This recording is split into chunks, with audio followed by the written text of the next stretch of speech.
Good, you finally hit something. Being your friend is always an adventure. Yes, it is, isn't it? Edmond Dantes had a promising future. And a love I missed you so.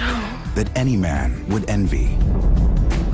As soon as I can afford the ring, we'll I don't wed. need a ring. I don't. You're under arrest by order of the magistrate of Marseille. I demand an explanation. It was you? Why are you doing this? It's complicated. I didn't quite understand why you were betraying him, but now, having seen his exquisite fiancée, I understand completely. I am innocent. We inform Mercedes that Edmond Dantes has been executed. My advice, take solace in the comfort of your good friend. You are a soldier. Teach me the knife, the sword. Good. Too good. Spoke of escape. In return for your help, I offer something priceless. The treasure of Monte Cristo.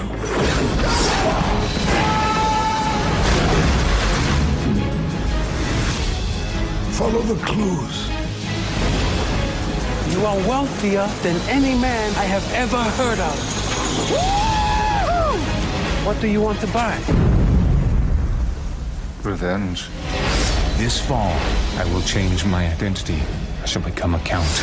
Ladies and gentlemen, the Count of Monte Cristo. count on revenge. Death is too good for them. They must suffer as I suffered.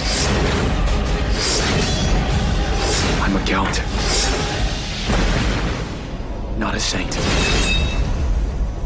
The Count of Monte Cristo.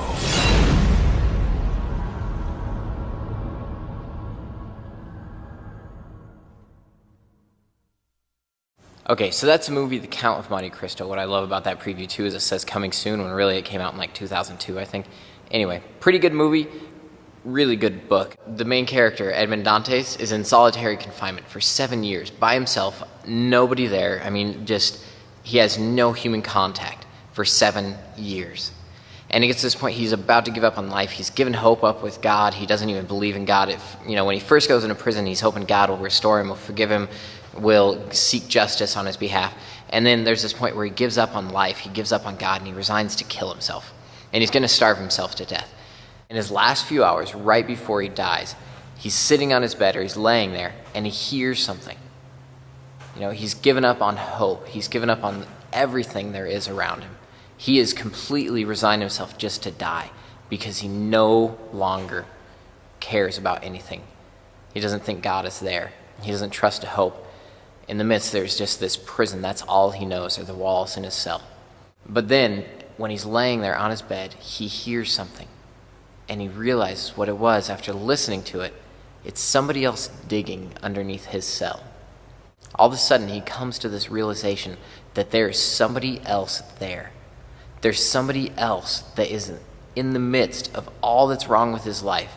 In the midst of prison, there's somebody else there. And at this moment, he's given hope. Instead of just resigning himself to death, he realizes there's going to be somebody else there, somebody he can talk to, somebody else that knows what he's going through. Now, I don't know about you, but I've never been in prison. But how many times do we dwell on thoughts? Do we let things of our own nature, our own thought life, capture us? How many times do we think about one thing and we dwell on it over and over to the point where we lose sleep?